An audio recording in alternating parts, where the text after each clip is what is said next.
Tengo el gusto de presentar la siguiente mesa, Mujer y Educación. Contamos con la presencia de la maestra Nayeli Cano Velázquez.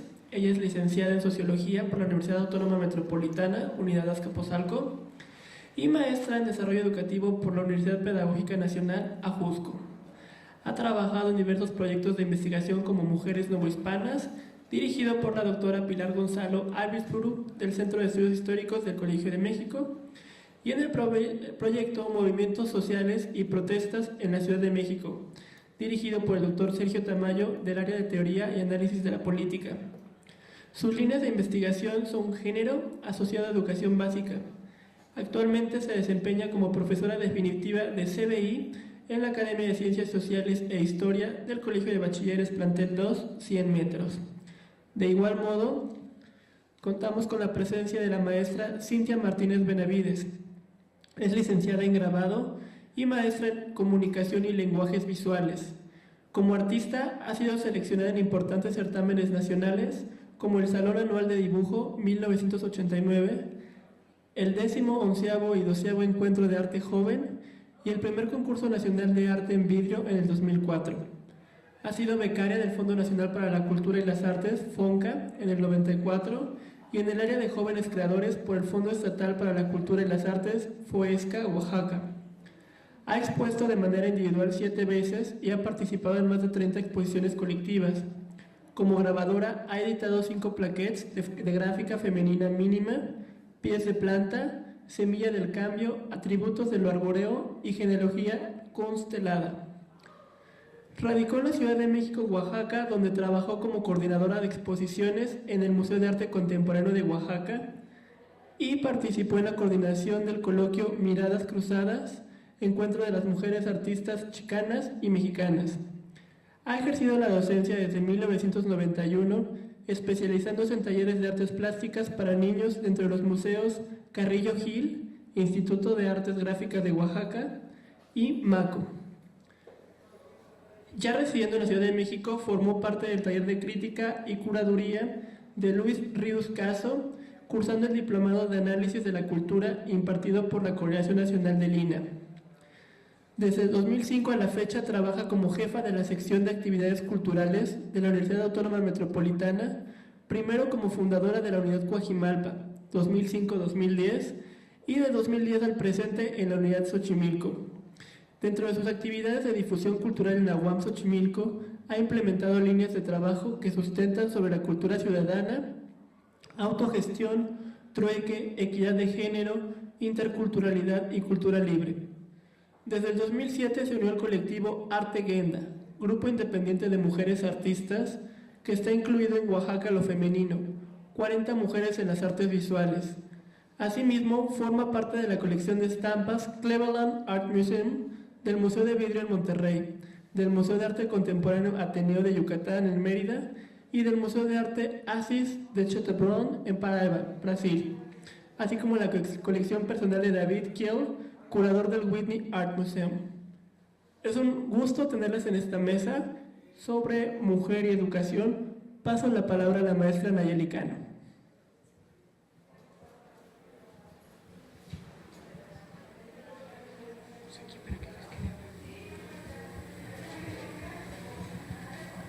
Muy buenas tardes, gracias por estar aquí y acompañarnos. Antes de comenzar, quiero agradecer a mi querido amigo Ricardo Almaraz por la invitación para participar en este ciclo de conferencias a propósito del Día Internacional de la Mujer, y les agradezco a ustedes su presencia. Desde el momento en el que me invitó, medité largamente qué podré venir a compartir con ustedes este día, lo que me llevó a hacer primero una reflexión en retrospectiva sobre cómo es que había llegado a estudiar temas relacionados con mujeres y más concretamente sobre el género y la educación. Comprender el papel que tenemos en el mundo como mujeres es un proceso que se aprende de acuerdo al espacio en el que nos desenvolvemos. Crecí en una familia tradicional en la que por mucho tiempo no cuestioné el lugar que yo ocupaba. De mi padre y madre recibí educación formal, pero también informal, que poco discutí también. Con el paso del tiempo, pero sobre todo cuando me encontraba estudiando los últimos trimestres de la licenciatura en esta mi casa abierta al tiempo, pero de Azcapotzalco, tomé un curso que fue determinante para cambiar mi mirada sobre el mundo y del que yo ocupaba en él. Fue mi maestra, la doctora Estela Serret, quien a través de un seminario sobre género me dio el impulso y cabida para sustentar una serie de cuestionamientos acerca de la importancia de mirar con otros lentes, los del género, las relaciones sociales entre las mujeres y los hombres. A lo largo de la carrera descubrí mi interés justamente por la importancia que tiene la educación y más concretamente la escuela, como una institución social que influye enormemente en la formación de los seres humanos como ciudadanos, pero también en la reproducción y redefinición de lo que es ser mujeres y hombres en esta sociedad.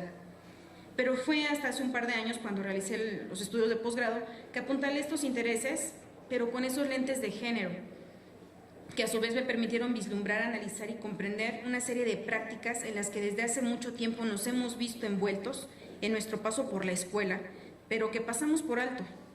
Y en este punto recordé a otras dos de mis grandes maestras, la doctora Guadalupe Olivier de la UPN, Ajusco, y la doctora Patricia Gaitán, quienes con su guía académica y su acompañamiento humano y su ejemplo sobre todo me llevaron a ver y comprender el mundo como ahora lo hago.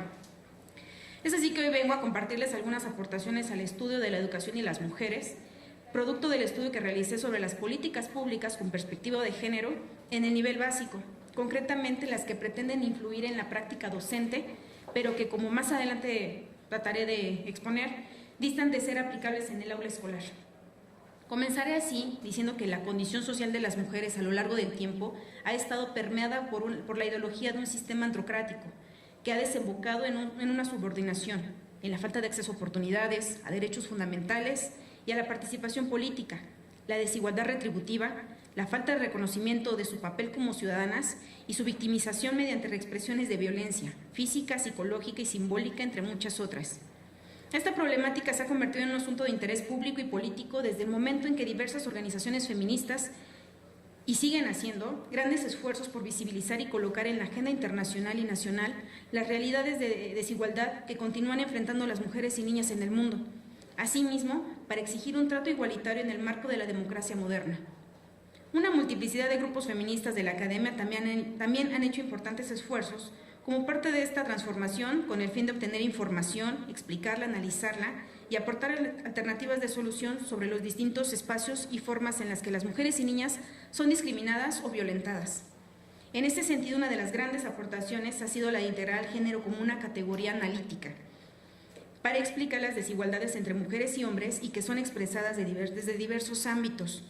Uno de ellos precisamente es el ámbito educativo formal, que en México adquiere una gran importancia una vez que el Estado es el encargado de proveerlo a su población, al menos en el nivel básico obligatorio, de manera laica y gratuita, como lo estipula la Constitución Política en su artículo 3. De esta manera, la escuela, como la institución encargada de la educación formal, se configura como un espacio en el que se adquieren idealmente los conocimientos, habilidades y valores para el desarrollo de las personas y del país.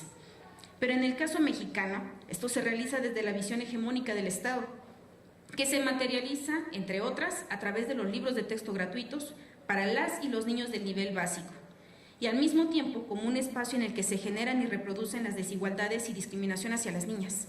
Sin embargo, dado que el Estado se ha incorporado a distintos organismos internacionales y firmado una variedad de tratados, convenios, acuerdos, derivados de estos, con la finalidad de colocarse como un país moderno en términos del discurso internacional, también se ha abierto la posibilidad de integrar una serie de disposiciones al sistema legal y para la generación de políticas públicas que atiendan la problemática de las mujeres y niñas, pero desde la educación.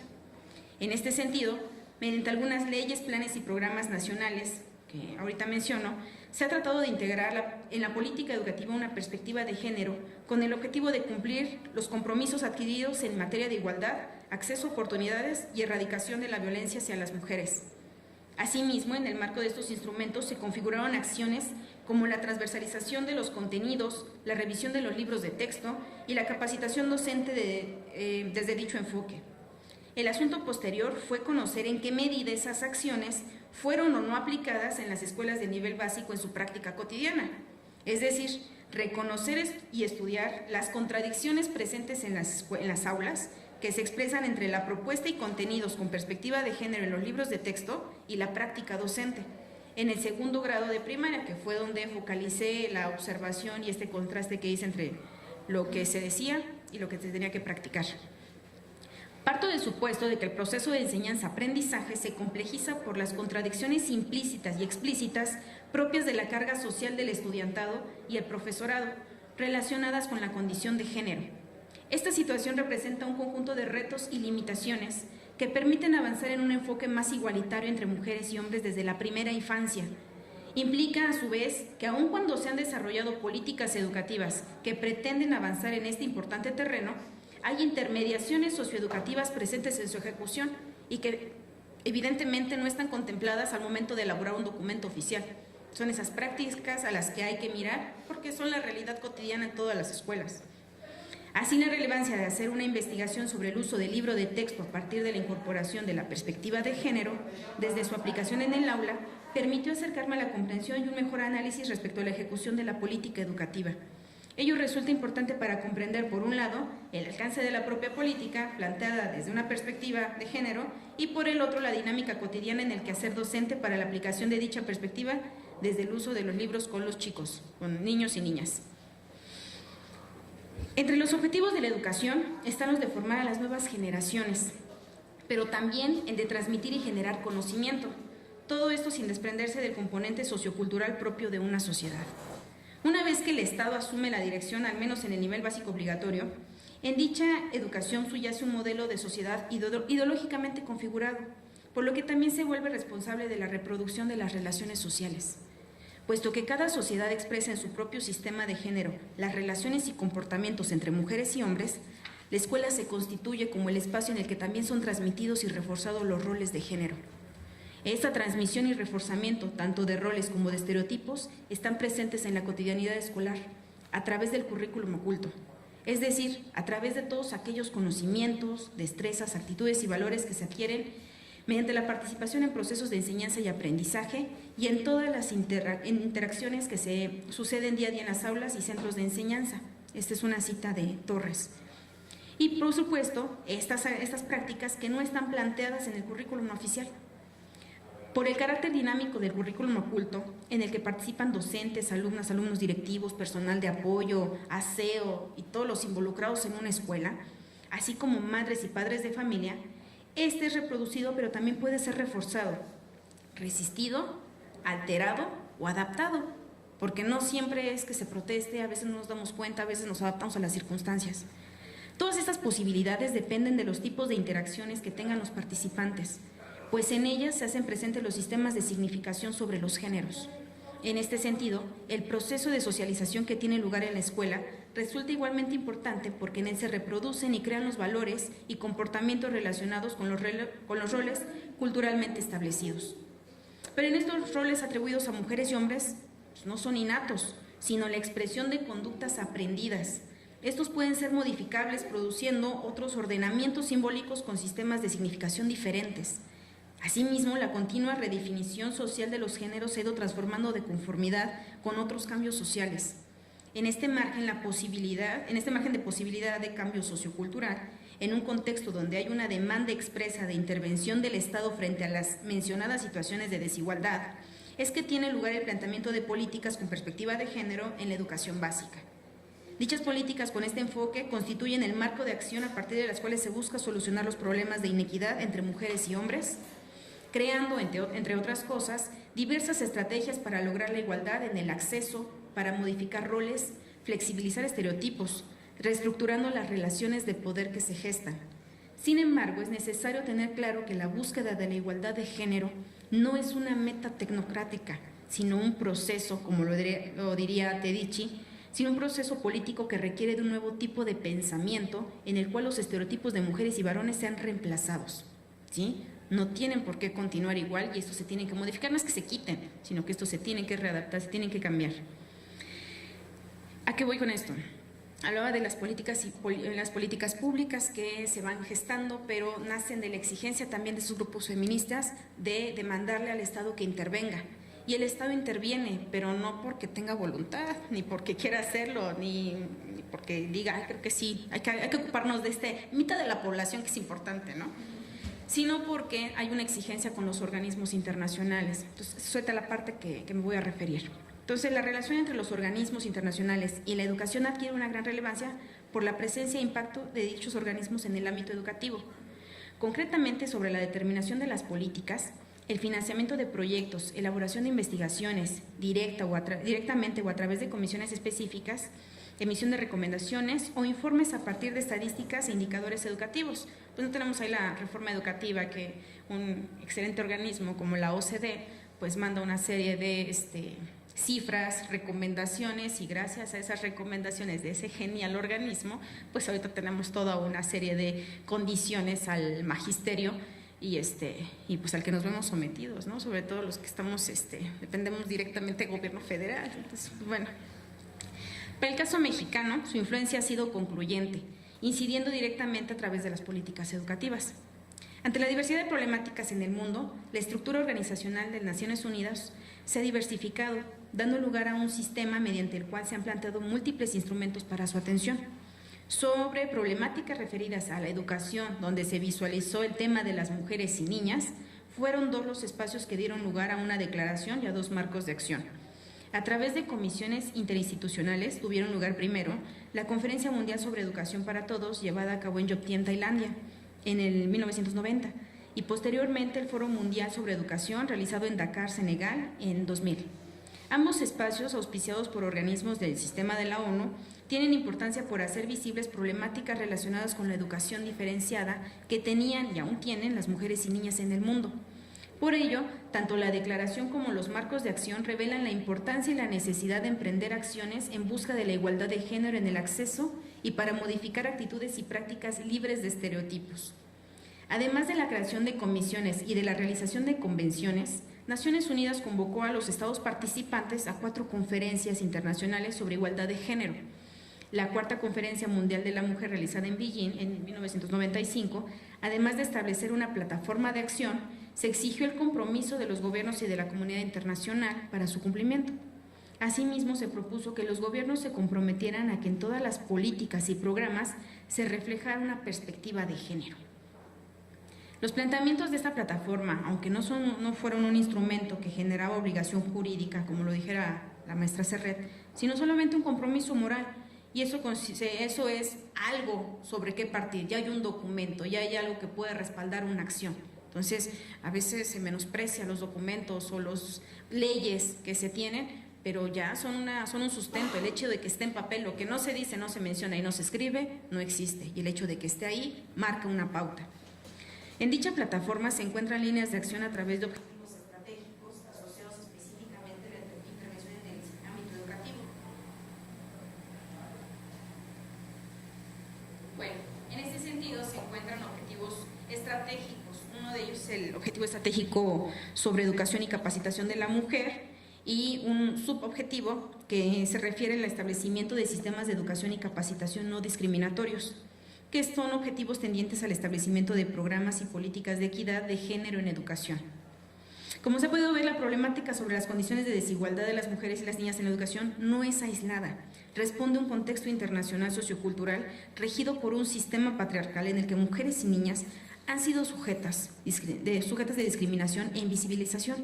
La lucha por evidenciar estas condicionantes presentes en la realidad para su desarrollo ha desembocado en instrumentos jurídicos y de compromiso moral para que sean atendidos en cada una de las sociedades, al menos para aquellas que se han adherido a los organismos ya referidos. No podemos hablar ya de otros en Medio Oriente porque es otra situación. Pero fue la 4ª conferencia de 95 la que permitió establecer esa plataforma de acción para los que en ese momento eran 189 estados miembros, y en los que evidentemente se encontraba México. Y a partir de ella se exigió el compromiso de los gobiernos para su cumplimiento. Entre las líneas de acción hay unas que están referidas, es un marco de acción muy amplio, muy grande, hay para educación, hay sobre violencia, sobre igualdad, pero traté de focalizar los que se referían más a educación, y si había especificación sobre educación básica, pues se fue la mirada ahí. Entonces el marco es muy amplio y quizá si ahorita lo volviera a revisar, retomaría muchísimas otras cosas, pero bueno, eso responde un momento también.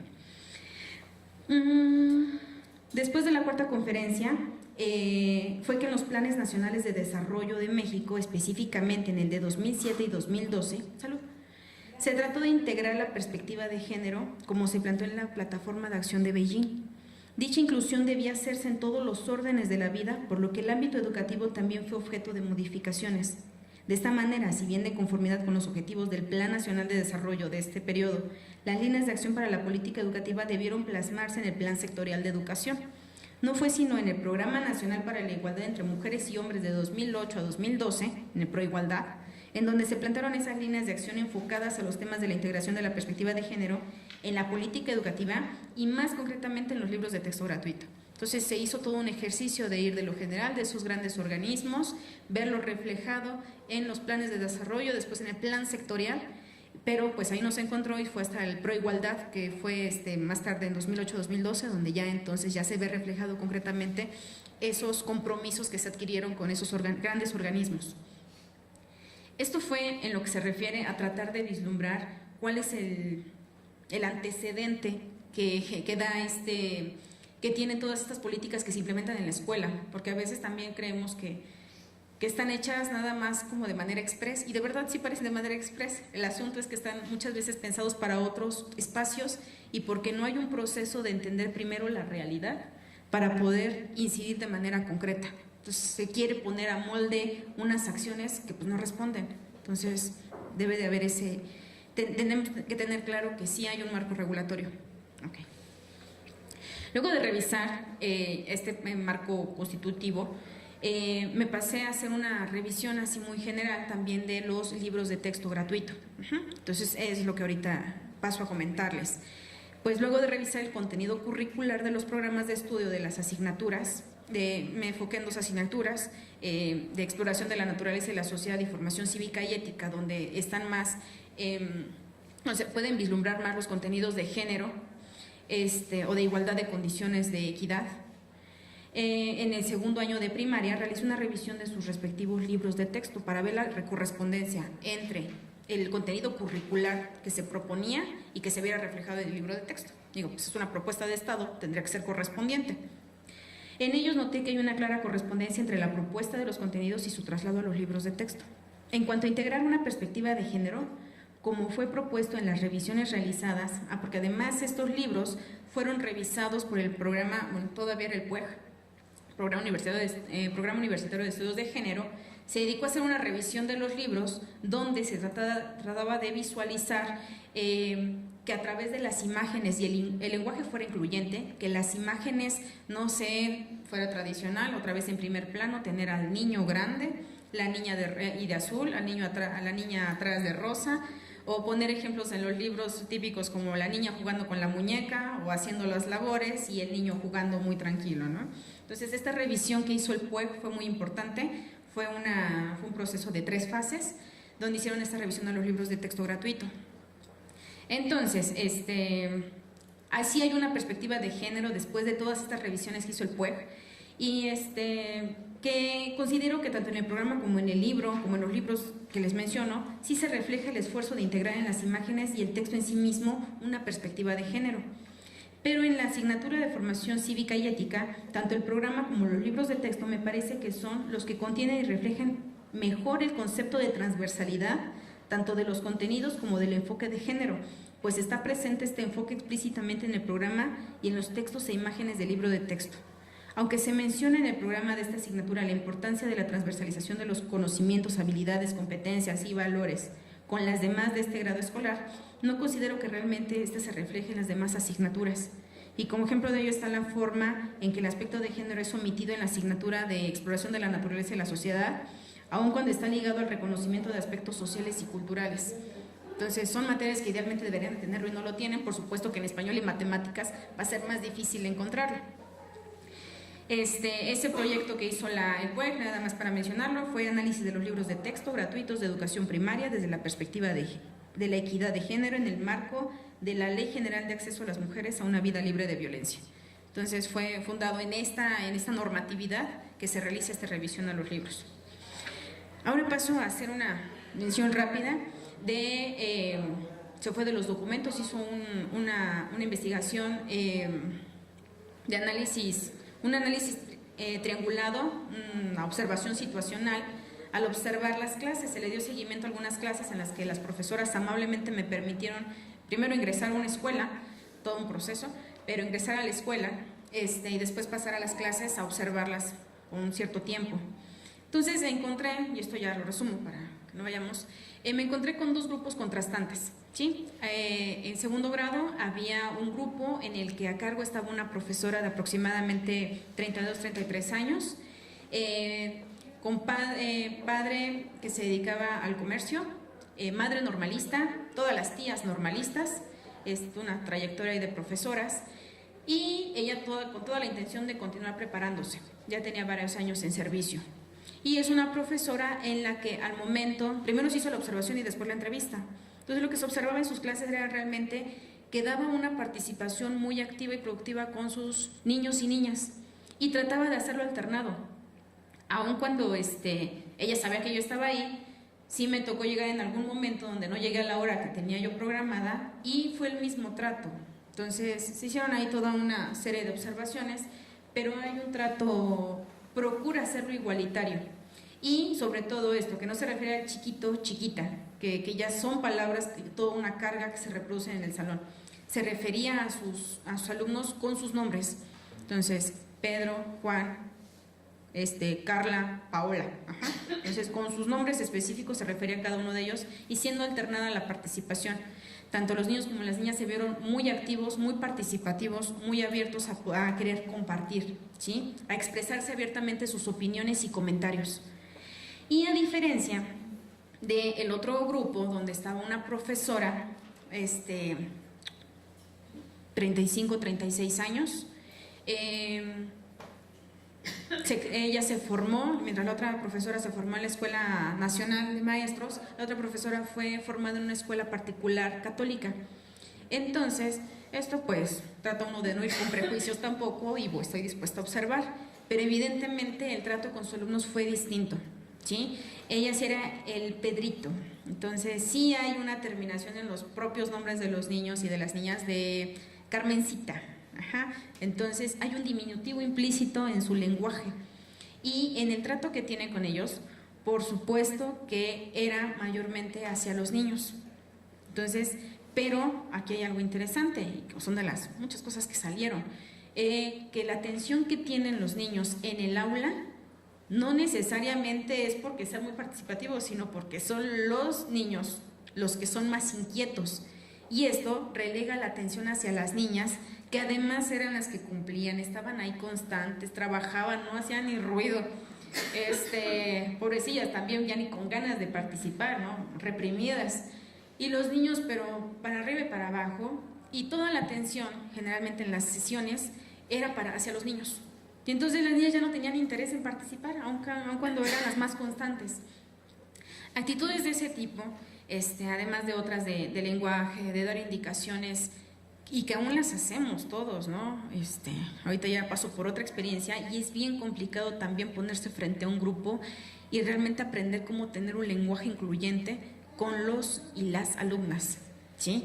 Cuando está uno preparado, pues bueno, sale, pero cuando ya te encuentras realmente frente al aula con un montón de jóvenes y jovencitas es otra situación, ¿sí?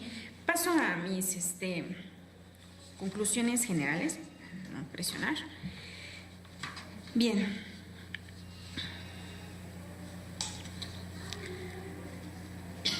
entre nada más les comento rápidamente que las entrevistas que se les realizaron a las profesoras, la información que se obtuvo de ellas se dirigió a conocer, además de su conocimiento sobre los contenidos, también sobre los procesos personales y profesionales que influyen en su práctica cotidiana en el aula. Evidentemente se les hizo la pregunta obligada si sabían qué era el género. Entonces algunas sabían como que era algo así de igualdad, ¿no? Algo como que tratar igual a niños y niñas. A partir de estos datos se develaron los marcos interpretativos conscientes e inconscientes desde los que realizan su labor.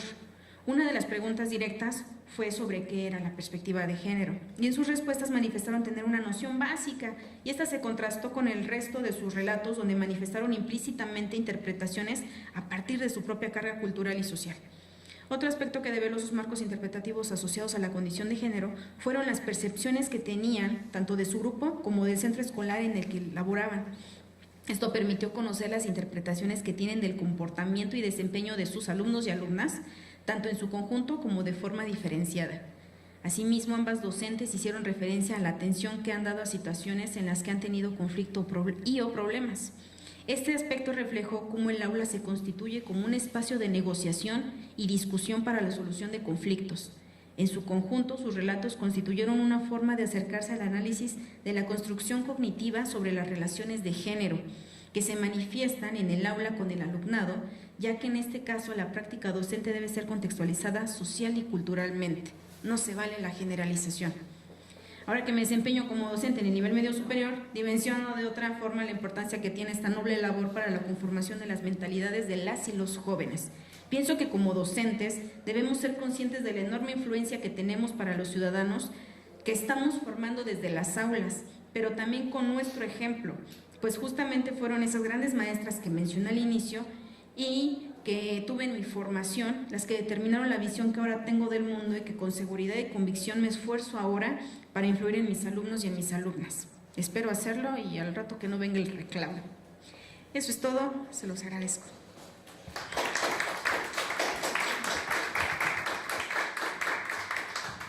Gracias, Nayeli. Pasamos el micrófono a la maestra Cintia Benavides.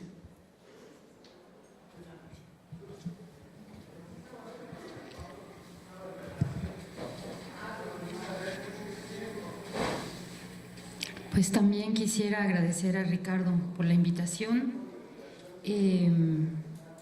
Este espacio es un espacio importante porque tenemos que hacer siempre un puente entre la actividad que realizamos en cada una de las áreas de la universidad. Él lo mencionó, pues yo estoy en el área de actividades culturales y no precisamente tengo a mi cargo un grupo de alumnos, sino que el deseo siempre es de que podamos construir una comunidad aquí en la universidad y qué necesitamos hacer para ello. Y bueno, siempre el 8 de marzo se plantea como una jornada, pues y los días previos, para repensar pues qué se ha logrado y qué queda pendiente y qué desde la universidad podemos hacer.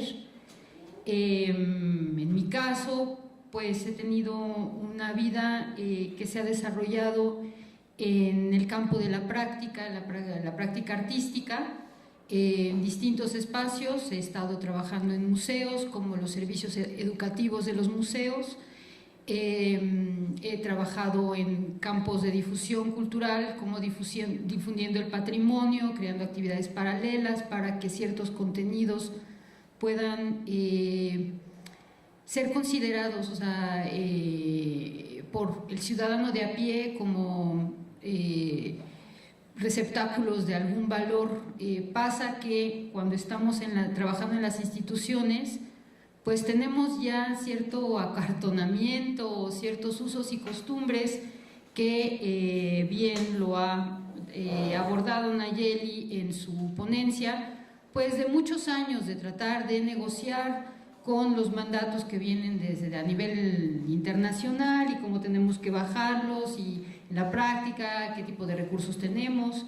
Yo he estado trabajando mucho en instituciones públicas, principalmente en museos y en la Universidad Autónoma Benito Juárez de Oaxaca, donde estuve dando la clase de grabado en la Escuela de Bellas Artes, y bueno, ahora en la UAM Xochimilco, de la que formo parte desde el 2005. ¿Por qué es importante hablar de la relación que existe entre la educación y el cambio o los cambios y la permanencia de ciertos elementos que impiden o fomentan el desarrollo de nuevas formas de vivir el ser mujer en la actualidad? Si abordamos la educación desde la casa, es importante considerar la decisión de los padres de seguir con ciertos patrones dictados desde la tradición o la posibilidad de cambiarlos. Un caso interesante siempre es el de Malala Yousafzai y su entorno cultural, donde por el mandato de su cultura talibán las mujeres no estudian, y bueno, todo lo que implicó pues a través del apoyo de su padre, que era un maestro, y bueno, que tratan de cambiar esta tradición, las consecuencias que tiene, y bueno, se ha constituido como una voz de esas otras jóvenes desde otro lugar que cuestionan pues su acceso a la educación. En México, esta decisión también se manifiesta en el deseo de transmitir una lengua originaria o no.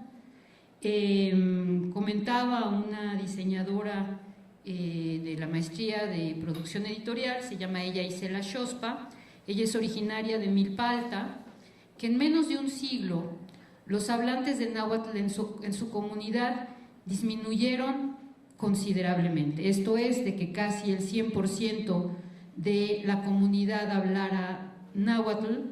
En 2 generaciones esto se perdió y ya no se ha considerado como un valor que debería de formar parte de la educación de sus hijos.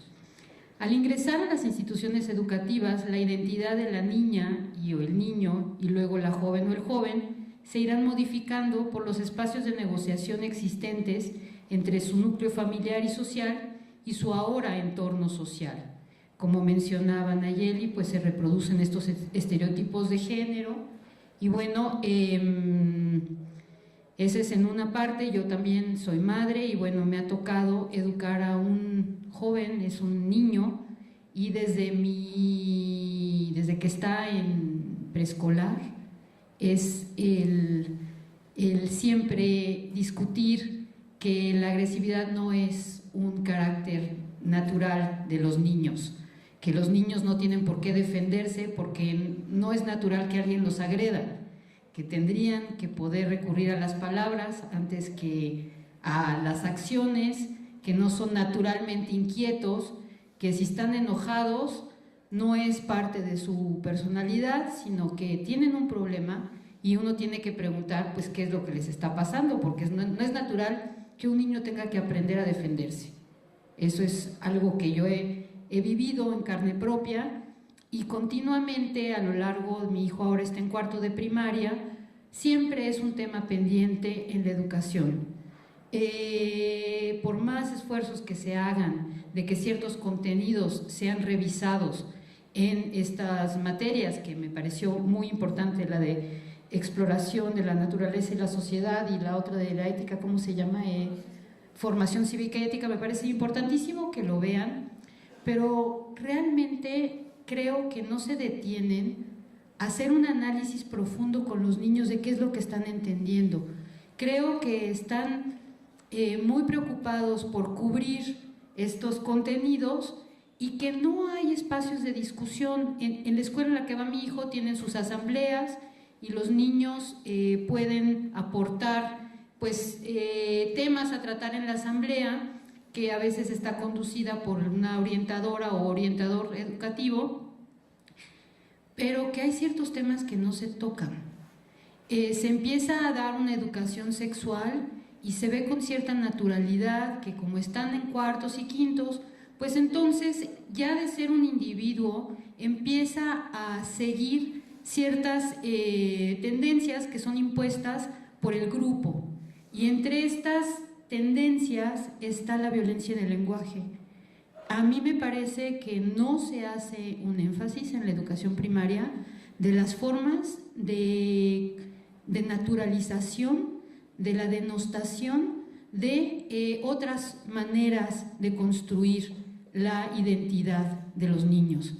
Se polariza y no se sabe cómo tratar cuando una niña quiere ser futbolista, y entonces las niñas no la quieren porque no quiere jugar con ellas, quiere jugar fútbol con los niños, y los niños se sienten incómodos porque hay una niña entre ellos. Entonces, digo, esto ya hay películas que tratan el tema de que las niñas pueden jugar fútbol y los niños pueden jugar con muñecas o tener patines, o que les guste las muñecas de papel. Eso también fue un tema con mi hijo y lo planteo aquí, que mi hijo quería tener muñecas para vestir, muñecas de papel para vestir.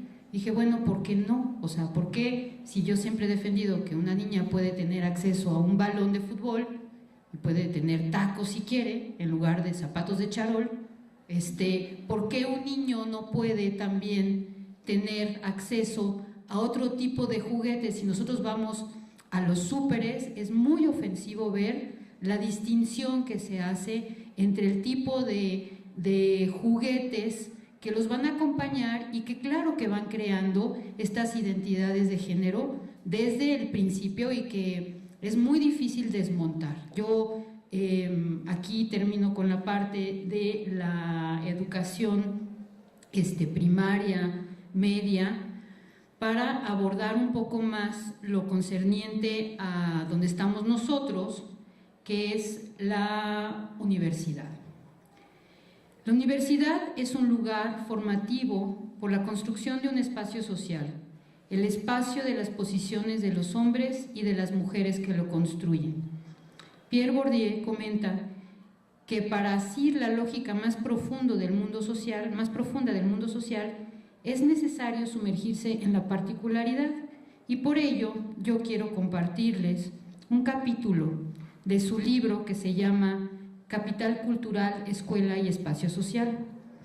Este capítulo se llama Apología de una mujer formal y es el prefacio que Bourdieu escribiera al libro Simone de Beauvoir, Conflicto de una intelectual, publicado por Toril Moal en París en 1995. Es un fragmento, pero, como dicen, para muestra un botón.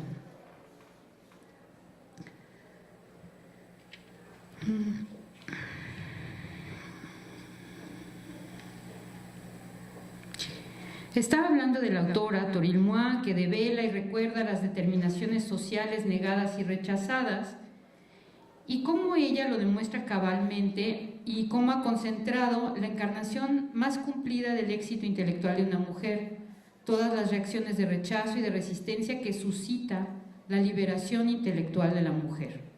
No solo se refiere aquí, no solo porque Simone de Beauvoir tomaba las cosas en serio y quería ser tomada en serio, y porque ella mostrara un gran interés por los temas morales relativos a la vida real, y no sabía fingir la desenvoltura distinguida que afectan los intelectuales de alto vuelo, sino también y sobre todo porque siendo mujer simplemente no era y no podía ser por definición la creadora de sí misma. Ese self-made man, sin maestro ni precursor, que debe y quiere ser todo intelectual digno de ese nombre, sino solamente una man-made woman, refiriéndose a la relación que tenía Simone de Beauvoir con Sartre. Una mujer hecha por el hombre, por un hombre, como se dice siempre, porque el azar no existe, de toda mujer que tiene éxito, sobre todo en la vida intelectual. Y su obra, reducida a su autor, según la ley que dice que los libros escritos por mujeres serán tratados como si fueran ellos mismos mujeres, es condenada a la vez por sus rasgos llamados femeninos, con la figura de la midinette o las diversas alusiones al infantilismo o al narcisismo, y por sus rasgos supuestamente masculinos o los de una mujer no femenina, poco seductora, o según una fundadora histórica del feminismo, fálica. Si ella habla de política en sus escritos, dice Toril Moal, se dice que es fría, insensible y falta de feminidad, reprochando a sus ideas políticas el ser simples desplazamientos de sus problemas afectivos. Si por el contrario ella habla de sus emociones, es enseguida acusada de egoísta o de no tener sentido artístico. Así, el análisis de la recepción de su obra ofrece material para una verdadera recopilación de tonterías, y nos sorprendemos, tan fuertes son las estructuras incorporadas de la dominación masculina, al reconocer que hemos pensado en este o aquel estereotipo prepensado, que Simone de Beauvoir, a la manera de un test proyectivo, desencadenara en un momento u otro por sus acciones o por su obra. Pero basta volver a la relación entre Sartre y Simone de Beauvoir y comparar con Toril Moal la famosa escena del flirt, presentada en El ser y la nada como paradigma de la mala fe, con los diferentes relatos que hace Simone de Beauvoir de la escena de seducción, en la que ella tomaba la iniciativa para ver cuán estrecha es la libertad dejada a las mujeres llamadas libres o liberadas. Cuando se dice de una mujer que es libre, es sin titubeos en el sentido social y sexual. Cuando se dice eso de un hombre, es como en Sartre, en el sentido metafísico. Esto es lo que hace la desimetría del pacto. sin duda definido por Sartre, de decirlo todo en la ilusión de la libertad pura. Bueno, aquí yo quiero cerrar, pero me referiría, y por eso tomo este caso, de cómo en las universidades creemos que el conocimiento se construye y se construye solo, sin pasar por ciertos tamices en donde desde la proactividad de una mujer a veces es castigada por el grupo, es castigada por los docentes, porque entonces se ve como que se pone en juicio la autoridad del docente. Entonces, aparentemente en las universidades estamos en la mejor disposición de cambiar el tipo de dinámicas con las que nosotros construimos nuestro conocimiento y construimos las relaciones, queremos simétricas entre mujeres y hombres, pero aquí en este texto hay cosas que me parecen muy fundamentales destacar, y una de ellas son las emociones. En el arte y en las universidades, el pensamiento, si es universal, tiene que ser distanciado de la parte emocional. ¿Y cuál es el cuerpo que va construyendo el conocimiento? Es un cuerpo que es neutro, es un cuerpo que no siente nada, es un cuerpo que no cambia, es un cuerpo que no tiene hormonas, es un cuerpo... Yo creo, y aquí casi voy a cerrar mi participación, que quisiera pensar de una forma utópica, que una manera de que podamos ir cambiando las cosas en esta sociedad sería aceptando que no todo lo que se imparte en las aulas es lo que construye al individuo, y que tenemos que ir abriendo nuevos espacios para construirnos de una forma íntima y de una forma colectiva. Y esto puede hacerse a través de la educación artística. El arte como un campo simbólico, como un campo que recopila tanto las emociones o los conocimientos de un individuo, su historia, sus vivencias, su tradición, y es un campo maleable en donde podría él abordar cómo se siente en ese momento como ser social, cómo lo siente en este momento desde su respiración, desde su cuerpo. Estoy nervioso, estoy triste, deprimido, abatido, estoy sintiéndome absolutamente radiante, y algo me va a pasar hoy porque me siento que hoy es el día que va a cambiar mi vida. Y esto, ¿cómo lo podemos llevar a otros espacios que tenemos que construir urgentemente, que son los que Jan Shinoda Bolen, una terapeuta junguiana feminista, habla como los círculos de las mujeres sabias? Ella habla de las distintas generaciones de feministas, que la primera fueron las sufragistas, las segundas fueron las mujeres que les tocó el periodo de guerras y donde tuvieron que formar parte de todos estos trabajos que ya no había hombres que hicieran, y luego cuando regresan los hombres de la guerra, pues son totalmente cosificadas. Y bueno, qué padre que fuiste parte de la fuerza de trabajo, pero ahora regresas a tu casa. Y muchas dijeron, pues no. Y cómo se fueron organizando en estos círculos de diálogo para compartir su experiencia desde otro lugar. Y yo creo que ahí es donde tenemos que poner el énfasis, porque hay mucho que nos sucede en esta vida fuera de las aulas, que las aulas están sirviendo para canalizar hacia un lugar y que no nos está llevando a una sociedad más justa y más igualitaria, sino al contrario, una sociedad que está frustrada, que está abatida, endeudada y terriblemente violenta. Y una sociedad así, en mi voz, yo no la quiero. Yo quiero una sociedad en donde la vida de todos tenga un valor de dignidad, que una vida valga más que un celular. A mí me da mucha tristeza cuando a alguien lo matan por un celular, porque digo, es que ¿a qué se ha reducido nuestra vida? Y todo eso que nosotros vivimos tiene un valor que tenemos que compartir, y que sería muy bueno que lo compartiéramos en este espacio universitario, porque somos un espacio plural, somos un espacio crítico y somos un espacio de construcción y somos un espacio público. Es un espacio en donde deberíamos de sembrar y cuidar las semillas de ese país que queremos tener. Muchas gracias.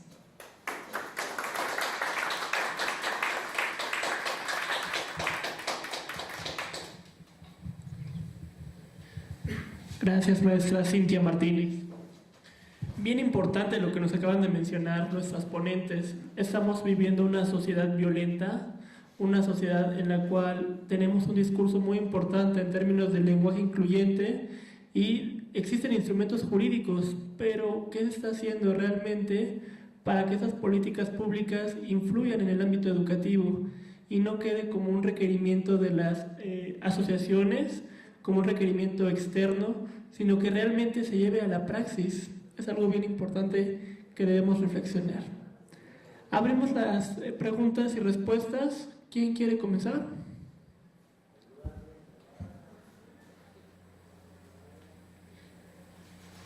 Están tímidos.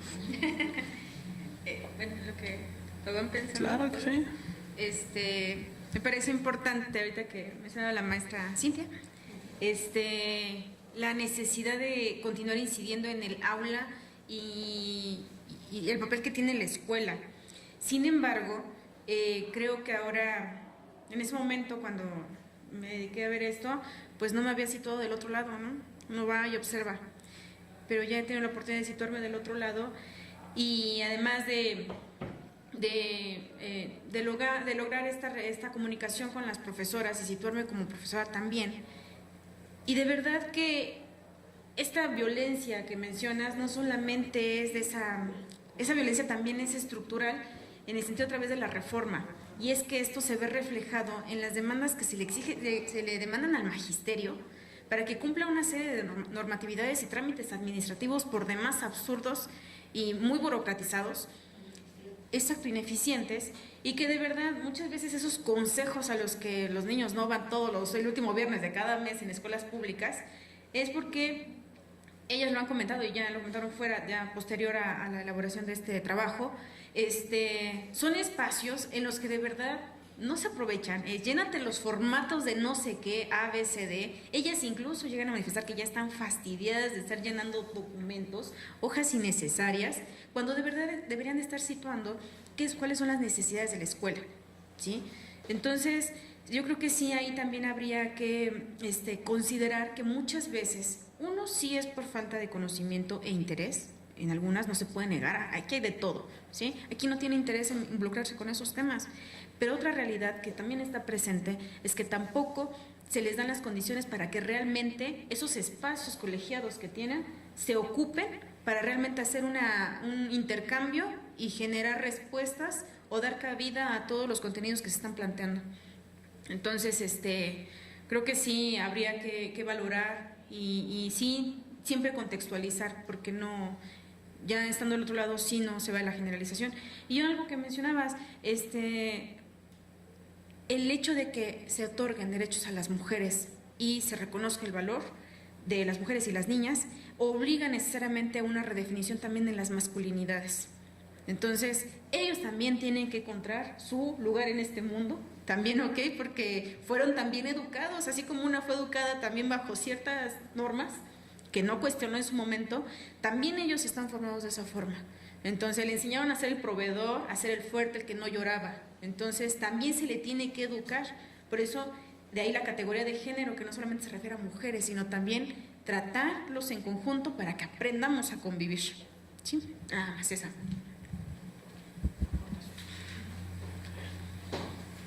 En educación superior, actualmente vemos que la tendencia es educar con competencias, es el nuevo modelo educativo. Antes era el conductismo, ¿no? Que yo soy el maestro, yo sé todo, y ustedes pues tienen solamente aquí a absorber los conocimientos, y ahorita es por competencias. Pero yo considero que este modelo educativo tiene mucha relación con el sistema político, social, económico de un país. Así Teocrático. lo mencionaba, la OCDE es la que rige cuando vimos que, por ejemplo, en Chile se estableció la OCDE por medio de un golpe militar y en México voluntariamente se relega la educación hacia ese organismo. Entonces nosotros como educadores, puede decir, ¿qué tendríamos que hacer? O sea, porque nos tenemos que ceñir a esas políticas. Pero entonces, como actores individuales, si estamos dentro de la docencia, ¿qué podríamos hacer para formar esos seres que queremos formar, ¿no? Porque parte de la educación es eso, ¿no? ¿Qué tipo de persona quiero formar para la sociedad? O solamente es seguir los lineamientos que nos rigen las políticas establecidas. A mí me gustaría tomar el micrófono. Estaríamos hablando en términos de reproducción y resistencia, si no me contradice nadie en la mesa, que sería interesante. En términos de reproducción, lo que estamos haciendo, siguiendo a Pierre Bourdieu, es continuando, ¿no?, con la misma dinámica servil, continuar con las viejas dinámicas, cuestiones políticas que se están respondiendo a una necesidad más que nada de términos de gobierno. Entonces, ¿qué es lo que podemos hacer? Podemos abatir esta reproducción a través de una resistencia. Ya lo mencionaba Henry Giroux en sus escritos, es bien importante generar esa crítica como docente en las nuevas generaciones. Poder innovar con diferentes aristas, con diferentes ideologías y poder permear ese cambio. ¿Qué es lo que nos dicen? El hijo del obrero, pequeño obrero. Eso ya es una realidad pasada. Ya las teorías reproduccionistas no aplican hoy en día. Tenemos cuestiones de resistencia en la cual podemos intervenir y podemos trabajar desde diferentes ámbitos generando cambio ideológico. No te voy a decir que es algo sencillo, implica bastante trabajo, implica trabajo extra en casa, realmente poder planear, poder estar al tanto y generar por lo menos esa semilla que motive el cambio en el estudiante. Y esto se complica bastante en los niveles de educación básica, es algo muy complicado, y en media superior, metiendo la vertiente del adolescente que está adoleciendo, bueno, se vuelve una temática sumamente compleja, pero es una labor bien importante. Sería cuestión de retomarlo y de pensar en términos de incidir de una manera más favorable.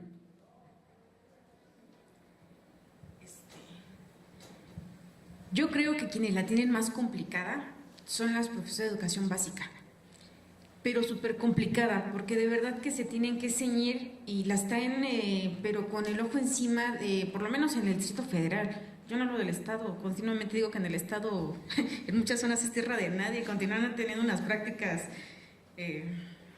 muy cuestionables. Pero bueno, por lo menos en la Ciudad de México, sí hay una revisión constante para las profesoras que se ciñan al contenido y realmente la están a paso forzado y dando evidencias y formato y cúmpleme y qué hiciste y cómo le hiciste, que no permite realmente poder innovar o hacer otra cosa que incluya o que fomente prácticas incluyentes. Y es que incluso viene en el contenido, ¿no? Pongan a los niños a trabajar en parejas. Ya, entonces hace muy bonita la dinámica, puede estar planeada para cubrir el contenido y entregar su evidencia y ser evaluadas. Porque además está condicionado, ¿no? Si no lo haces, vas para afuera. Pero salen, ya se van a formar o entran incluso a la escuela, ¿y cómo lo siguen formando? Hombres y mujeres. Las dinámicas de juego, niños contra niñas. Entonces, realmente se cumple como que nada más con el requisito del contenido dentro del aula, pero en la práctica diaria no se están fomentando estas prácticas que de verdad sean incluyentes. Se sigue aplicando el de estar en lucha de poder de niños y niñas, y que somos mejores y ellos mejores. Entonces, la tienen más complicada con ellas, porque es difícil rebelarse a eso, porque además va a venir una autoridad, o sea, que tienen que formarse bonitos y niñas con niñas y niños con niños, ¿sí? Porque hay que dar buena impresión. Entonces, y en educación media superior, considero que sí hay un poco más de flexibilidad, tenemos al menos acá donde estoy más libertad de cátedra, sí hay que cumplir el contenido, pero sí tenemos la libertad de estar incluyendo. Y por lo menos si no les vas a dar otra cosa, lectura diferente, porque además son generaciones difíciles, por lo menos sí el que cuestionen lo que están viendo. Por lo menos ya empiezas a sembrar ahí de cuestiónate que esto no está bien. Entonces, y en educación superior creo que todavía hay muchísima más apertura y es donde se puede hacer, pero el problema es que ya se vienen con todo un sistema, se viene arrastrando, que pues desde chiquita me enseñaron a no hablar y entonces ya tienen generaciones en educación superior donde no se habla, donde no se comenta, no se cuestiona. Entonces, esto es un problema realmente estructural. Entonces ya no es que no sirva, por supuesto que sirve. Yo también ya cuestioné, como le comentaba al inicio, muchas cosas hasta que estuve en la licenciatura, pero sí es importante que se tomen en serio desde el nivel básico, si ya están ahí. ¿Alguien más?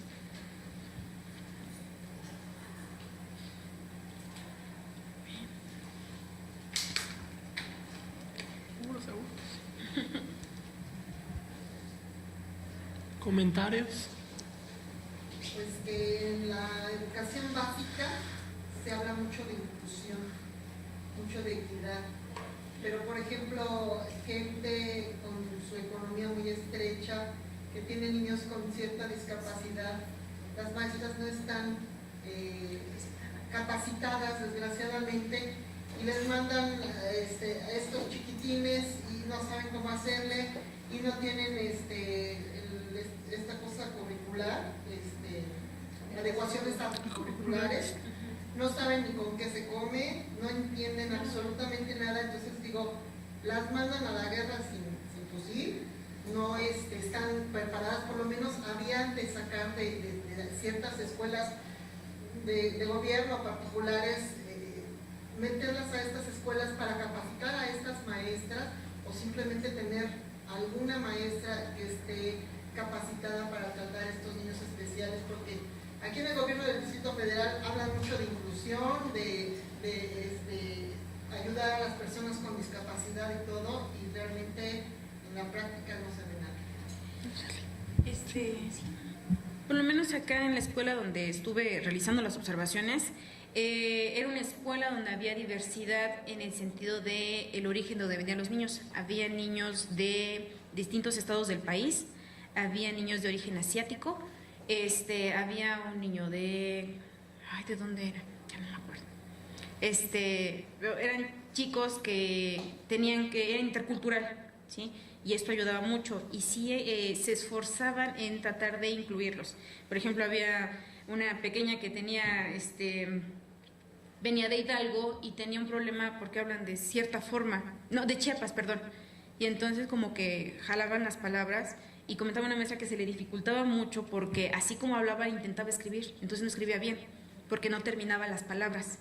Entonces ahí en las escuelas de educación, por lo menos básica, en el DF, sí se supone que hay un personal de apoyo, no recuerdo cuál es el nombre, de USAER, exactamente. Entonces sí está la sección de USAER, donde sí hay una persona que supone que está capacitada para entrar. Aquí viene otra vez, perdón si me veo como por las maestras, pero es que de verdad que someten a mucha presión, porque son grupos de 30, 40 niños, donde además te vas a hacer cargo del pequeño que tiene alguna discapacidad física, capacidades diferentes físicas, ¿sí? Entonces también tienes que atender de manera especial al chico que es un poco más hiperactivo. Ajá. Y además también tienes que atender a la jovencita o al jovencito que ya va un poco más acelerado y porque te está demandando más porque se pone inquieto si no le pones actividades. Entonces te piden que una persona al frente de 30 o 40 niños tengas que atender a todos. Realmente no sé cuál es la respuesta, pero porque tampoco la idea es que se les haga una escuela especial porque entonces ya no eres incluyente, estás segregando.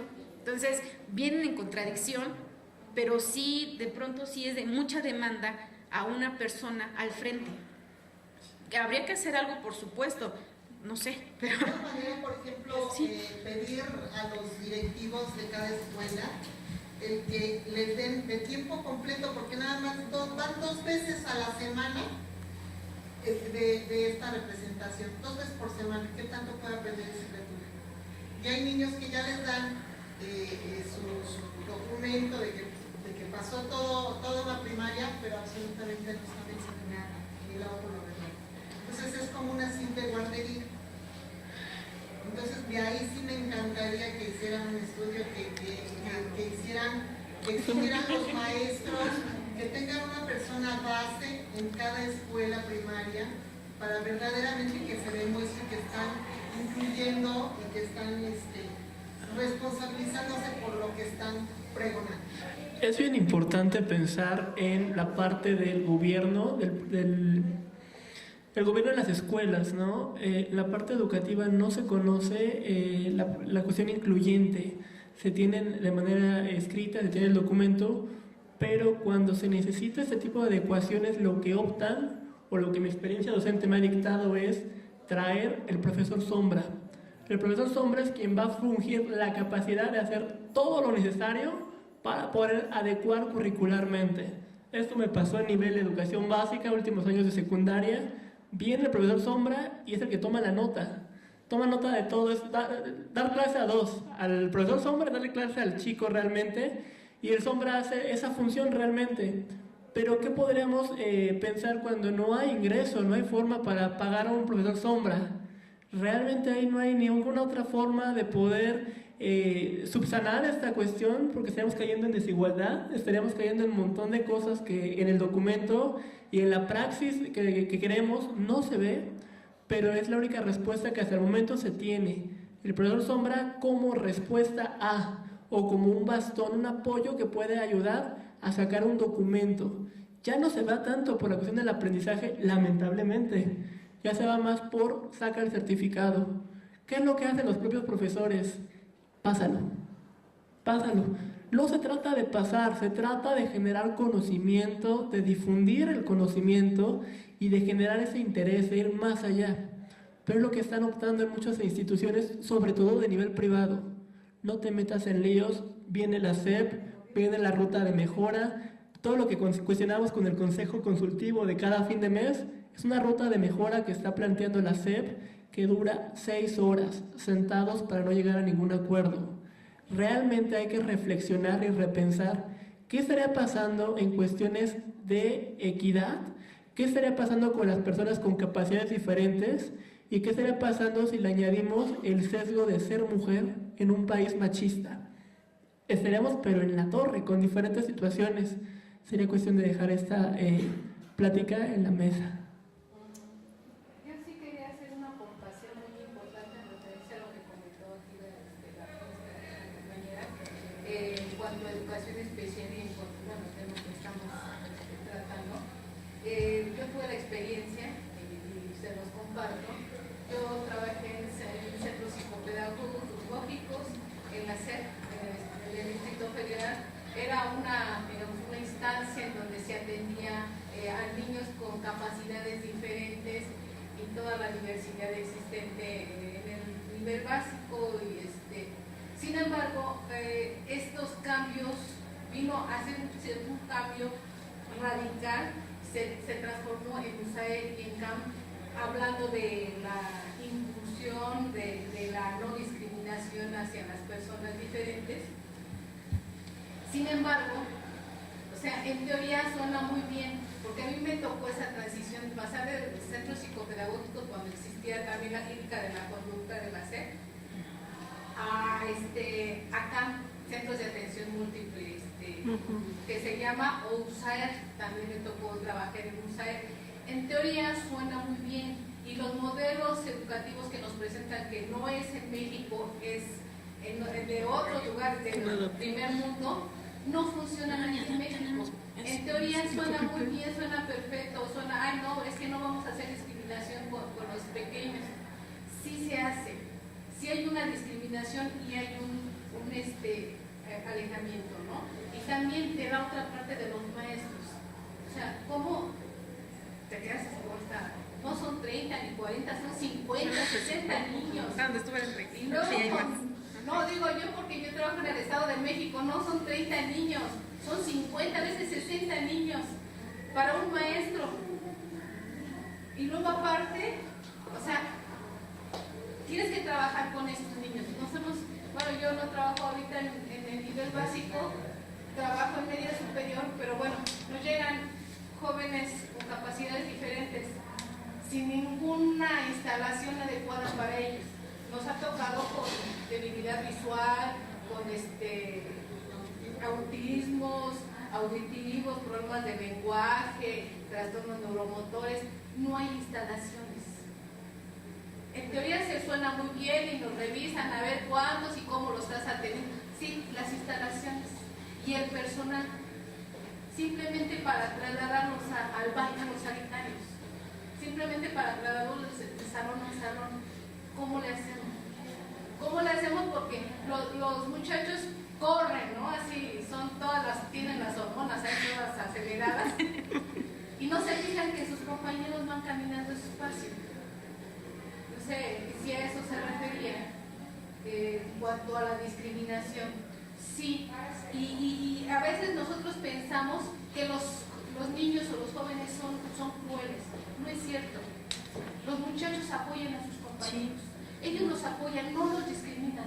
Ellos entienden cuál es la diferencia y los apoyan. También habría que ver en dónde está la actitud de los papás de estos niños con capacidades diferentes y la actitud de estos niños también, porque también están o tienen la idea del rechazo, que van a tener rechazo, que de inmediato rechazan a los demás, porque algunos quieren ayudarlos y ellos no permiten que les apoyen. No es cierto que son crueles los muchachos. Por lo menos en donde yo he trabajado no son crueles. Son crueles entre ellos. Pero realmente no fue mi punto de vista. Mi punto de Pero vista es en la situación que apoyen a esos maestros porque verdaderamente no las pueden y no están, por ejemplo, en muchos casos no están preparados, por ejemplo, para recibir a una persona con problemas auditivos. El lenguaje de señas, que haya alguien de USAER que también lo prepare, porque me imagino que muchos de ellos no están preparados. Si ya estoy representando a USAER, estoy obligado a saber el lenguaje de señas. Hoy por hoy nos están dando gratuitamente por parte del gobierno del Distrito Federal clases de lenguaje. Entonces digo, si nos lo están dando a los padres o al público en general, que no se le exija a los representantes de USAER en este caso. No estoy ni en contra del alumnado, ni en contra del maestro, sino que el gobierno, ya que está muy incluyente y hablamos tanto y presumimos tanto, ponerlo en acción. Que se lleve realmente a la práctica. A las escuelas a mandar a lo mejor a un maestro sombra o que capaciten a gente que a lo mejor no tiene trabajo, son jóvenes que necesitan hacer su servicio social. Sería genial. Exactamente, sería genial, pero cuando les decía que cuando entré a la escuela y fue un rollo, no me querían dejar entrar ni siquiera para poder estudiar, observar y llevarme evidencias. Fue todo un rollo para que me dejaran entrar. Me dieron una ley que decía que no se podía entrar gente ajena, pero traigo una carta institucional, no vengo a vender nada, solamente vengo a observar y a llevarme evidencia. Y no, perdimos un semestre esperando un oficio que se perdió. Después sí apareció y tuve que tener un contacto de una amiga que trabajaba adentro, que fue a hablar personalmente para que me dieran permiso. Y ahora, las contrataciones también. O sea, realmente la propuesta de llevar a gente de apoyo, profesores en práctica, en servicio social, es todo un problema porque no están dispuestos ni a otorgarles el permiso, ni a certificarles ese proceso que están ahí, y mucho menos a pagarle a alguien de apoyo. El recurso no sé a dónde se va, ya no me voy a meter en eso porque entonces lo desconozco, pero sí, uno puede ver alternativas de sí, hay gente que puede estar ahí. O sea, las filas de profesores que estamos en listas de prelación en básica y en media superior son inmensas, ocúpalos, ahí están. Habría que cuestionar ahí arriba, entonces, exacto. Lo que pasa es que educación es el área en donde menos presupuesto hay económico, en donde menos hay ingresos. Es cuestionable a dónde se va ese recurso, más bien. Sí, hay mucho, pero en educación es donde menos se da. No, sí hay en educación, pero... Bueno, se pierde. Pero se pierde, sí. Te lo comento porque yo fui funcionario público el año pasado en la SEP y sí hay bastante. Pues, El problema es dónde queda. No llegan a las escuelas. Ese es el problema, realmente. Porque como yo trabajo ahí, no nos llega nada. Y sí existe. Como la nueva ley que ya no se les puede pedir cuotas a los papás, bueno, y entonces ¿de qué vamos a subsistir? de aportaciones voluntarias solamente, pero ¿cuánto se recibe? El presupuesto. Ahora, como dice la maestra, la fila interminable de maestros está De para prelación. ingresar. No se les da, a veces se les da 2-3 horas a la semana a los maestros nuevos. Ahí estaríamos hablando de términos de transparencia y estarían entrando otras instituciones. Estaría muy delicado, sería otra mesa que estaría padre abrir en otro momento. Sí, no, pero bueno. Agradecemos a la maestra Cintia Benavides y a la maestra Nayeli Cano por su participación en esta mesa y pasaremos a la siguiente.